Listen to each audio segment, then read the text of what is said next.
नमस्कार, आप देख रहे हैं न्यूज मूवमेंट। मैं हूं आपके साथ पलक शर्मा। आइए नजर डालते हैं फटाफट खबरों की ओर।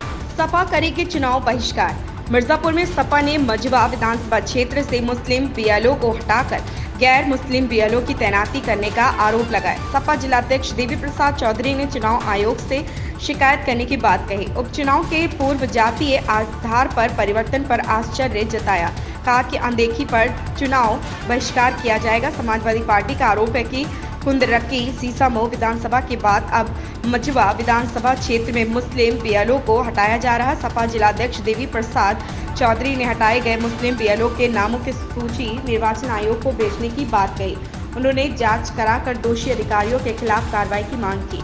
संतोष गुप्ता की रिपोर्ट। अध्यक्ष जी, विधानसभा चुनाव होने वाले हैं मझवा में भी सीसामऊ के तरह यहाँ पर भी बताया जा रहा है मुस्लिम बीएलओ के नाम काट दिए गए, क्या कहेंगे? आपका कहना बिल्कुल सही है। यही हाल मिर्जापुर में है।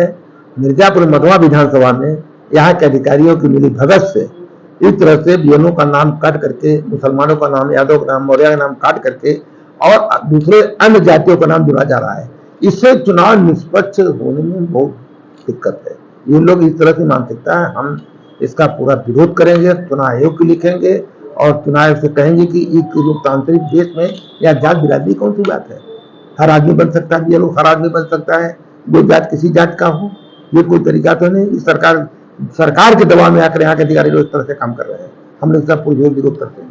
तो किस समाज का यहाँ काटा गया है सबसे ज्यादा? मुसलमानों को काटा गया है, मौर्या काटा गया है। अभी और कितना काटा जाए कोई विश्वास नहीं है, तो कटना शुरू कर दिए और हम लोग लिस्ट उनसे मांगते हैं तो लिस्ट देने में नाकानी बरतते हैं। अब देंगे, तब देंगे, ऐसे देंगे, वैसे देंगे। हमने किसी तरह से लिस्ट ले लिया है और उसमें पूरी भाई पहले कौन था, आप कौन है, कहेंगे तो उसको प्रमाण हम दिखा देंगे उनको। क्या आपको लग रहा है इसका चुनाव नहीं कराएंगे? नहीं करा सकती तो मैं बेईमानी का काम करना। हम लोकसभा चुनाव जीत रहे थे, जीतते हम लोग को लोगों को बंद करना, हटा देना, घरों से गिरफ्तार कर लेना, ये कम बात है क्या? पोलिंग में से, काउंटिंग में से लोगों को हटा देना, चुनाव है क्या? अभी हमने किसको लेटर लिखा है, क्या मांग किया? हम चुनाव आयोग को लिखे हैं कि इस तरह का कृत्य बहुत गलत है और जो इस तरह से किया उसके खिलाफ कार्रवाई की जाए। यदि नहीं आपकी मांग पूरी होती आगे हम लोग बहुत, हमारे पास बहुत है हथियार, बहुत कुछ करेंगे। चुनाव का बहिष्कार करेंगे, करें चुनाव के लिए, कर ले चुनाव करना है तो। कुल मिला के सीसा कुदरती की तरह यहाँ भी है। हाँ बिल्कुल उसी तरह से है। ये लोग देखिए, मुख्यमंत्री इनके आके यहाँ बोल रहे हैं कि हमको एनी हाउ एनी कार्ड चुनाव हमको जीतना है। कैसे चुनाव जीतेंगे भैया? जनता मेरे साथ है और खाली अधिकारी उनके साथ, ऐसे चुनाव जीतेंगे? बदल कर जीतना चाह रहे हैं। हाँ, ये सब कर जीतना चाहते हैं। जनता मेरे साथ है, अधिकारी अपने साथ में करना चाहते हैं, किसी कीमत को चाहिए। रविकांत द्विवेदी को मिलेगा राष्ट्रीय शिक्षक पुरस्कार। मिर्जापुर जिले के पहाड़ी विकास खंड के प्राथमिक विद्यालय बगेसर के अध्यापक रविकांत द्विवेदी का राष्ट्रीय शिक्षक पुरस्कार के लिए चयन किया गया। गणित का बगीचा और क्लास को स्मार्ट स्वरूप देने वाले अध्यापक को शिक्षक दिवस पर राष्ट्रीय शिक्षक पुरस्कार से सम्मानित किया जाएगा। नई दिल्ली में राष्ट्रपति द्रौपदी मुर्मू विज्ञान भवन में शिक्षकों को सम्मानित करेंगे। देश के 50 शिक्षकों का चयन राष्ट्रीय शिक्षक पुरस्कार के लिए किया गया। इनमें उत्तर प्रदेश से महज 2 शिक्षकों का चयन हुआ है। मिर्जापुर जिले से रविकांत द्विवेदी का चयन हुआ है। रविकांत पहाड़ी ब्लॉक के प्राथमिक विद्यालय बगेसर में प्रधानाध्यापक के पद पर कार्यरत है। संतोष गुप्ता की। ऐसा क्या आपने किया कि जिसलिए आपको ये पुरस्कार नामित किया? सर, बच्चों छात्रों के समग्र विकास के लिए सर, और इस विद्यालय को पूरी तरह से बदल देने के लिए, ऑपरेशन कार्यक्रम के सारे मानक पूरा कर देने के लिए, बच्चों के नामांकन बढ़ाने के लिए मैंने विद्यालय में गणित का बगीचा की स्थापना किया। समुदाय के सहयोग से सारी कक्षाएं स्मार्ट की। तो इन सब चीज़ों को बेसिक शिक्षा विभाग उत्तर प्रदेश ने सराहा और मुझे राष्ट्रपति पुरस्कार के लिए आगे भेजा।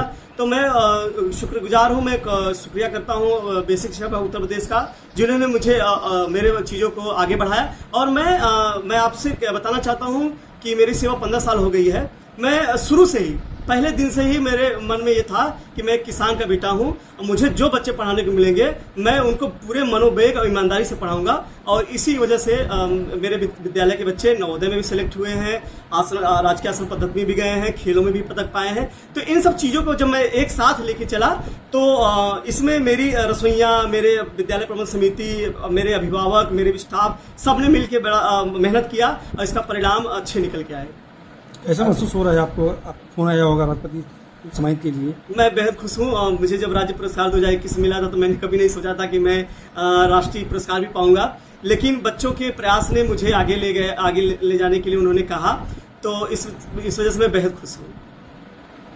अच्छा, इस समय क्या क्या सुविधाएं आप और दे रहे हैं इसको? सर, शुद्ध पेयजल है, बालक बालिकाओं दिव्यांग बच्चों के लिए अलग टॉयलेट हैं, सारी कक्षाएं स्मार्ट हैं, बच्चे डिजिटल ढंग से पढ़ाई कर रहे हैं, गणित का बगीचा है, अच्छी लाइब्रेरी है, आपने देखा भी होगा, बहुत सुंदर लाइब्रेरी है। बच्चे लगभग उसमें 4000 किताबें हैं और उनमें से 2500 किताबें तो लोगों ने दिया है।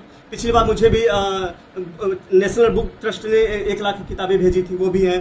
तो बच्चों की लाइब्रेरी में विज्ञान बढ़ रही है। स्पोर्ट्स रूम आपने देखा होगा, मैंने इंडोर गेम और आउटडोर गेम के लिए भी व्यवस्थाएं की हैं। तो इन सब चीज़ों की सारी सुविधाएं यहाँ है और पूरी तरह से निःशुल्क है। अच्छा, बच्चों को गर्म पका पकाया भोजन दे रहे हैं, हम फल दे रहे हैं। तो इन सब चीज़ों के लिए मैं बिल्कुल सक्रिय रहता हूं कि मतलब इससे कोई समझौता नहीं, बच्चों की क्वालिटी एजुकेशन क्वालिटी से कोई समझौता नहीं, बच्चों को दी जाने वाली सुविधाओं से कोई समझौता नहीं। फसलों के नाम क्या बताए थे आपको? हमने फसलों के नाम बताए थे, ठीक है, और फसलों के प्रकार भी बताए थे आपको, ठीक है। फसलों के प्रकार, तो प्रकार में क्या क्या था? पहला था खरीफ, क्या फसलें हैं, और जायद में कौन सी फसल होती है? हमने बताया था ककड़ी, सब्जियां। तो ये बताओ कौन कौन सब्जियां खाता है, कौन कौन सब्जी खाता है? हमने आपको बताया था कि बाजार खेत से लेकर बाजार तक, क्या बताया था हमने आपको? खेत से लेकर बाजार तक क्या है बताओ? अब उसे बताओ पहला क्रम क्या है? खड़े जाओ। फसल बोने की पहले क्रम क्या है? खेत की, हाँ बताओ क्या है? और के लिए और पेपर प्रतिदिन पढ़ोगे, इससे तो पढ़ने की क्षमता बढ़ेगी और चीजें नई चीजें जान जाओगे। जैसे अब देखोगे यहाँ पे शुरुआत में ही देखो मुख्य प्रश्न क्या कह रहा है?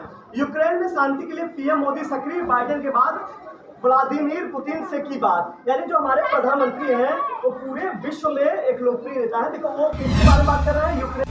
अंतरजनपदीय शातिर लुटेरे व 25,000 का इनामिया अपराधी थाना रानीगंज पुलिस और स्वाट टीम से हुई मुठभेड़ में गिरफ्तार। पिछले दिनों थाना रानीगंज क्षेत्रांतर्गत 2 लूट की घटना होने के संबंध में प्राप्त तहरीर के आधार पर थाना रानीगंज में अभियोग पंजीकृत किया गया था। पुलिस अधीक्षक प्रतापगढ़ डॉक्टर अनिल कुमार द्वारा घटना का शीघ्र अनावरण, अभियुक्तों की गिरफ्तारी हेतु पुलिस टीमें गठित की गई थी। दबिश के क्रम में 29 अगस्त 2024 को रात्रि में एएसपी पूर्वी दुर्गेश कुमार सिंह व सीओ रानीगंज विनय प्रभाकर साहनी के नेतृत्व में प्रभारी निरीक्षक रानीगंज आदित्य कुमार सिंह मैं हमरा, प्रभारी स्वाट टीम सुनील कुमार यादव मैं हमरा, मुखबिर खास से प्राप्त सूचना पर प्रभारी निरीक्षक रानीगंज आदित्य सिंह मैं हमरा, प्रभारी स्वाट टीम उप निरीक्षक सुनील यादव मैं हमरा चेकिंग के दौरान अभियुक्त गढ़ द्वारा पुलिस टीम पर फायरिंग की गई।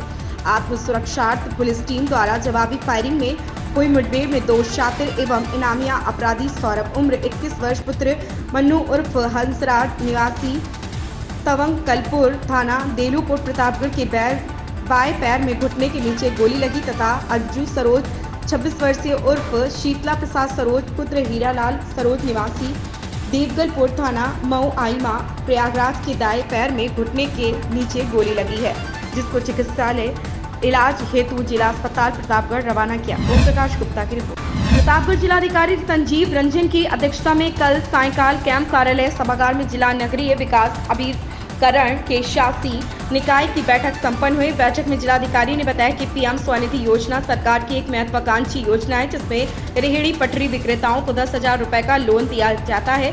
प्रथम लोन चुकाने के बाद बैंक से एनओसी मिलती है, जिसके बाद 20,000 रुपए के द्वितीय लोन के लिए आवेदन किया जा सकता है। उन्होंने समस्त अधिशासी अधिकारियों को निर्देशित किया कि पीएम स्वनिधि योजना के ज्यादा से ज्यादा प्रचार प्रसार कराएं, जिससे लाभार्थियों को लाभ मिल सके। जिलाधिकारी ने समस्त ईओ को निर्देशित किया कि नगर पंचायतों में इंटरलॉकिंग, नाली निर्माण, स्ट्रीट लाइट आदि के कार्य जो कराए जा रहे हैं उससे जल्द से जल्द पूर्ण कराएं और कार्यों की गुणवत्ता की निगरानी करते रहें। ओम प्रकाश गुप्ता की एकजुट होकर एकता का लिए संकल्प राष्ट्रीय ब्रह्म मंच।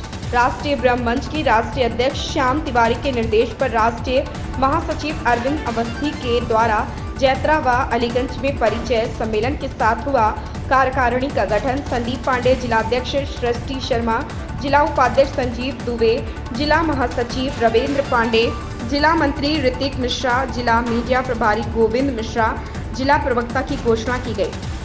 बैठक में सम्मिलित लोगों ने समाज उत्थान के लिए अपने अपने सुझाव दिए तथा हर संभव अपने अपने कार्यरत क्षेत्र में समाज की मदद करने का किया वादा। आयोजन में प्रमुख पूर्व कैप्टन महावीर प्रसाद शर्मा, सुरेश चंद्र दीक्षित, डॉक्टर प्रमोद मिश्रा, गोपाल शर्मा, अरविंद मिश्रा, सौरभ मिश्रा, जिला अध्यक्ष फरुखाबाद शरद मिश्रा, आशु पाठक, सागर मिश्रा, अजय मिश्रा, मोंटी शुक्ला, देवेंद्र मिश्रा आदि उपस्थित रहे। दीपक पांडे की रिपोर्ट। पत्रकारों के हक और अधिकार की लड़ाई अफवाह लड़ेगा निर्णायक स्तर तक, राष्ट्रीय अध्यक्ष शील गहलोत।